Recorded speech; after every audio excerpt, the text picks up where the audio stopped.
100 शब्द प्रति minute dictation start करते हैं 5 सेकेंड बाद।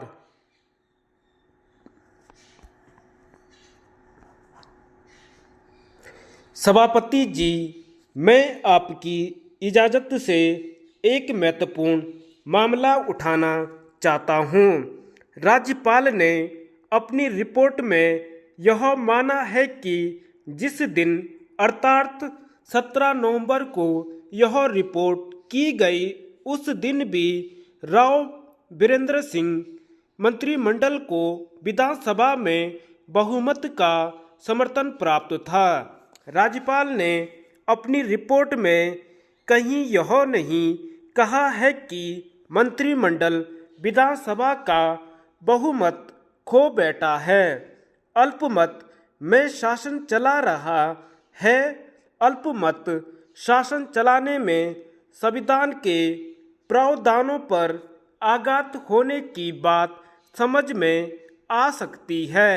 यद्यपि वह सरकार अल्पमत में है या नहीं, इसका निर्णय विधानसभा में होना चाहिए, लेकिन हरियाणा के राज्यपाल यह नहीं कहते कि हरियाणा की सरकार अल्पमत में आ गई है और बहुमत का प्रतिनिधित्व नहीं करती है।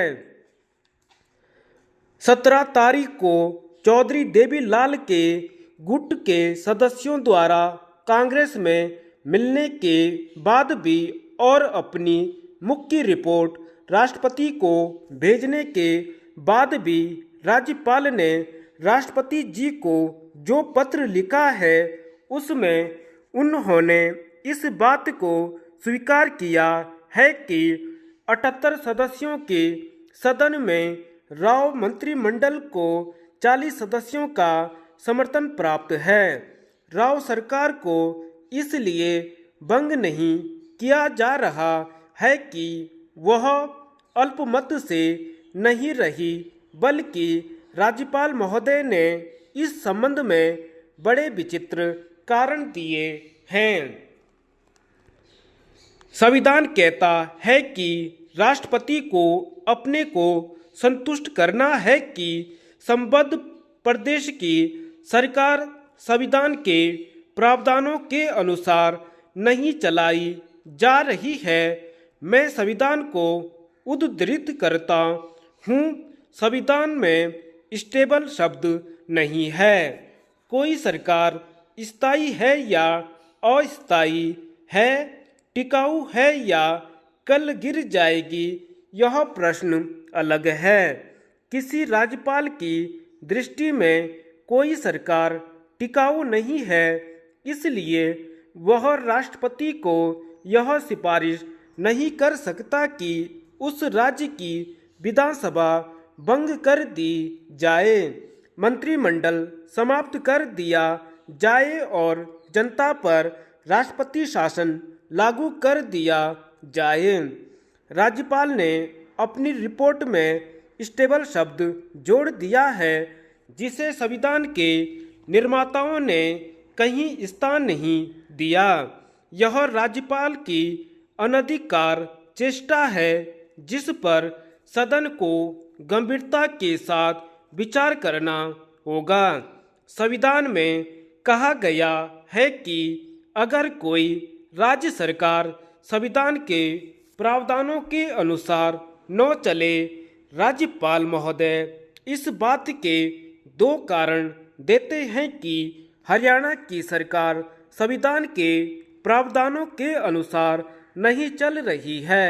उनमें एक कारण यह है कि सरकार ने अपने संवैधानिक अधिकारों का दुरुपयोग कर मंत्रियों की संख्या बढ़ा ली। पहले जब मंत्रियों की संख्या बढ़ाई गई तो राज्यपाल ने आपत्ति नहीं की।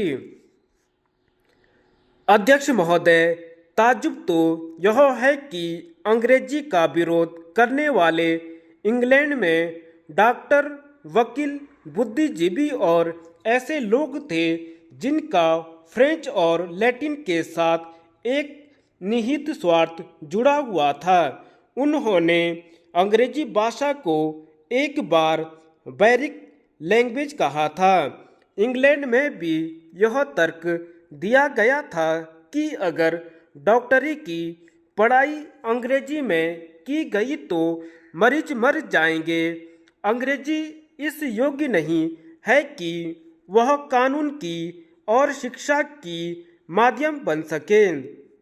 लेकिन इंग्लैंड की जनता ने अंग्रेजी को लाने का स्वाभिमान पूर्ण निर्णय लिया और आज अंग्रेजी को इतना विकसित कर दिया है कि हम उस अंग्रेजी के मोह में पड़ गए हैं।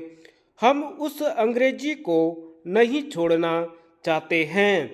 मेरी मातृभाषा हिंदी है और कभी कभी मुझे लगता है कि यह मेरा दुर्भाग्य है। मेरी मातृभाषा हिंदी होने के कारण यहाँ बैठकर मुझे ऐसी बातें सुननी पड़ती हैं जो मैं और किसी भाषाभाषी को सुनाने की कल्पना भी नहीं कर सकता। हिंदी को केंद्र की राजभाषा बनाने का निर्णय हिंदी वालों ने नहीं किया। संविधान सभा में हम नहीं थे। संविधान सभा में राजभाषा बनने से पहले हिंदी को जो ऊंचा स्थान दिया गया वह गैर हिंदी वालों ने दिया था। संविधान सभा ने केवल उस पर मुहर लगाई।